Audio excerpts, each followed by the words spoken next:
Hi, I'm Brian Dawson with Geek News Network, and we're here with Dante Basco and Janet Varney. And we're at the Comic and Media Expo, the first year here in Phoenix. I've got some questions for you guys. First of all, let's get some basic stuff out of the way. How are you guys enjoying the con? Awesome, having a great time. It's cool. It's cool to be at like a brand new con, like a baby con. It's first year. It's fun. Yeah. Pretty soon we're going to be like, this little con's all grown up. Yeah, as I recall, I think it was back in 2009 I was here for Phoenix Comic Con, and now Phoenix Comic Con is huge. So it's definitely exciting to kind of be at something brand new, fresh. So, Dante, can you kind of catch us up on what's been going on? Because a lot of people remember you from Hook, and a lot of people remember you from all of your classic roles. Can you tell us what you've been doing lately? A bunch of things in LA. We're doing a lot of stuff online with Maker Studios. So on my YouTube channel, I've been doing a bunch of things there. Also wrote a play called Midnight Makeout Session that's being produced in LA. I have a company in Hawaii called Kinetic Films, what we're doing Asian American Pacific Islander films. So you can look out for Hangoose is out, but then you can look for Man Up we produced and Paradise Broken coming out soon. So just steadily working in the good hustle of Hollywood. So, I mean, Hollywood's obviously changed since back in the day. Like, the superhero movies are the big thing now. Are there any superhero roles that you would like to play? There's all these casting rumors about all the upcoming Marvel films, and Warner Brothers just announced 10 new DC films. Anybody you'd love to play, like your dream superhero role? God, I'm not sure. Well, I don't know. Growing up, I actually auditioned for Robin a few times. So Robin was always like, I would love to play that when I was younger. Now as I'm growing up, we'll see. I mean, we don't know what they're going to do with characters and the ethnic mixing of how the characters we grew up with are going to turn out. But Robin is apparently now a female, which is cool, which I think is very cool. Yeah. So I have no expectations. It's just something. We'll see what happens. Hopefully, my name gets thrown in the hat on some of these things coming up. And Janet, I have the same question for you. Are there any superhero roles that you? I mean, you're kind of playing a superhero with Korra. It's a little superhero-ish, but. I would like to be a female Ghostbuster. Paul Feig, we know each other. You love me. Let's do this. That'd be pretty good, though. Actually, speaking of the female Ghostbusters, how do you feel about, because there's a lot of mixed reaction to that. You've got a lot of fans of the original two movies are kind of thrown back a bit by the fact that it's going to be an all-female Ghostbusters. Then you have a lot of people that are excited. It's something fresh, it's something new. How do you feel about that as wanting to be part of it? I am an enormous fan of the first movie. All due respect to the second movie. I love the original Ghostbusters. I can quote almost the entire movie. And, as far as I'm concerned, if they're going to do some kind of interesting reboot, especially if it's not a complete remake, which is great because that lets that story stand alone, it's fantastic that it could be women. I'm super psyched about it. I'm shocked that people are upset about it because that movie is not going anywhere. We're not losing that movie. You have that movie till the end of time. This is just going to be something different. And how do you feel about some of the old actors coming up? Like, would you like to see Bill Murray or Ernie Hudson kind of reprising their roles? Or would you like to be just a complete kind of reboot where you're not really... Because I know Paul has mentioned that there's room for them if they want to come back, and some of them have said that, some of them haven't. Would you like it to be just you and three other women, or would you like to kind of have a little bit of reference to the older ones? I'm happy for any kind of shout-out to the original, and that goes for the Avatar world as well. I think it's super cool when characters that are beloved show up in something that's new and different, and so yeah, I mean, listen, who's gonna say like, you're not welcome, Bill Murray? You're not welcome, comic genius. Awesome. So I have to bring it up. Nothing bad. Obviously, we lost Robin Williams earlier this year, and you have worked with him. How did you feel about that? I mean, I think it's been a while since you have worked with him, right? But how did you feel about that loss? I know it hit a lot of people pretty hard.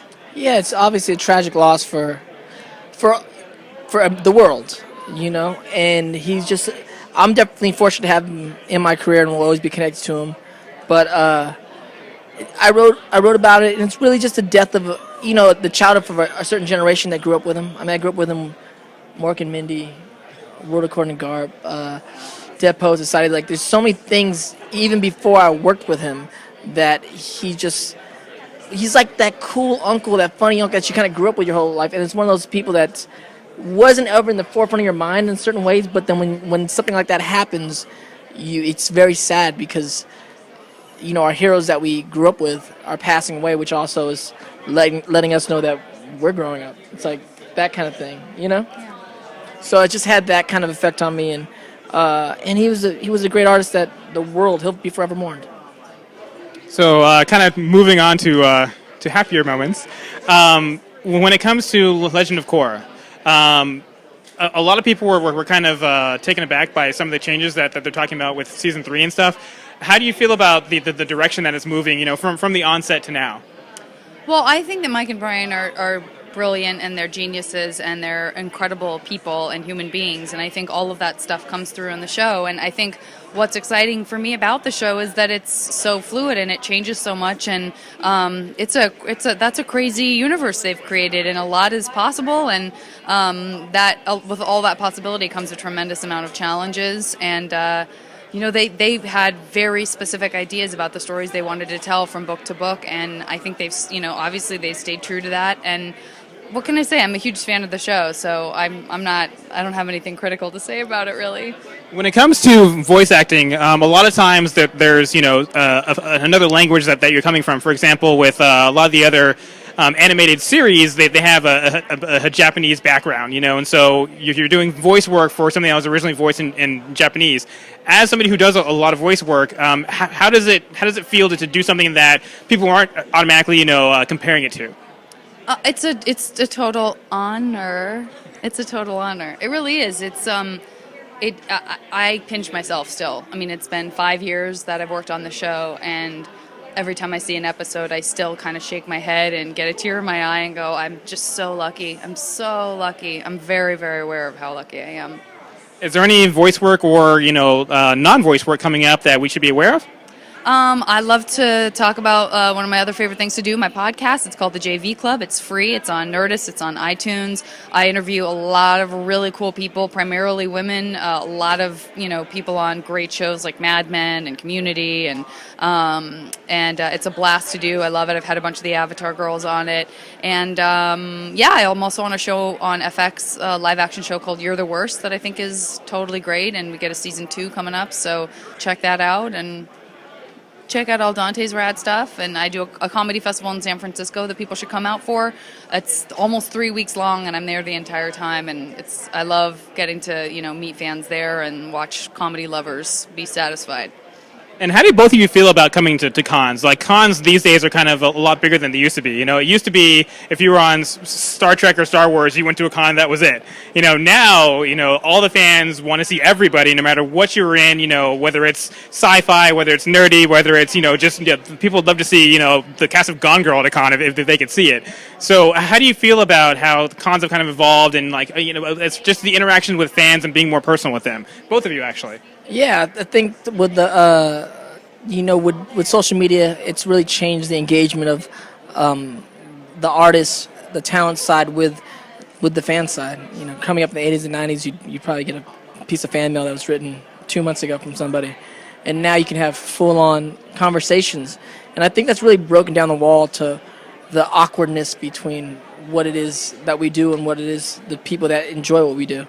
It's been really great. It's been strange for the kind of the invisible wall to kind of come down, and for us to really be a part of this con circuit and meet the fans. It's been very, very cool. It's been very kind of cathartic in my career. It's been very cool. I've been enjoying it. Yeah, I totally agree. If I was ever going to try to be some sort of like mysterious, glamorous Hollywood type, I don't know.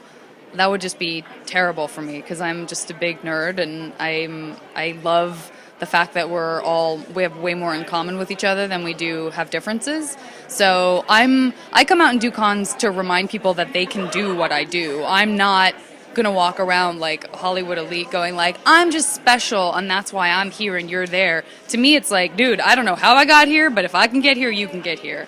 And that's a tremendous gift, to feel like you can potentially inspire other people and show them that it's possible and that you're just grounded and like, I don't know. Do either of you ever feel overwhelmed by how easy it is for fans to access you, whether via email or at cons? I mean, it's a lot different than how it used to be, where you might just get a mountain of letters. Now, it seems like you were saying, like it's a lot more direct. Like it's much easier for the fans to reach out to you. Do you feel at all overwhelmed by that? No, I try. I kind of pace myself. It's all in how you. I'm pretty easygoing. I mean, my inbox gets filled up. I think my Tumblr box is like 27,000 asks or something like that.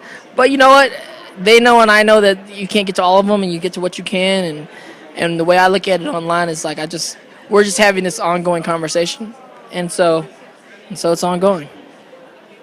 Yeah, I agree. I think, we choose to make ourselves more available. I have a website where people can reach out to me. I have, a Facebook page where I interact with people, and then we come to the cons. And I think there are people who aren't comfortable with that, and they're not on Twitter, and they're not doing cons, and I totally respect that too. We're just very social people, and we're sociable, and we like people. So, if it ever gets to be too much, I'm sure we'll just take a step back. But for now, it's just like all good. Yeah, and I always tell like my friends that are actors and whatnot, like, how do you do it? I'm like, look, man, if you act weird, it's gonna be weird. But if you're cool, it'll be cool. Yeah. Trust me. Yeah. That's my philosophy on life. That's true. Simple but true. Awesome. Well, that's all I've got. Thank you both of you, and thank you, Geek News.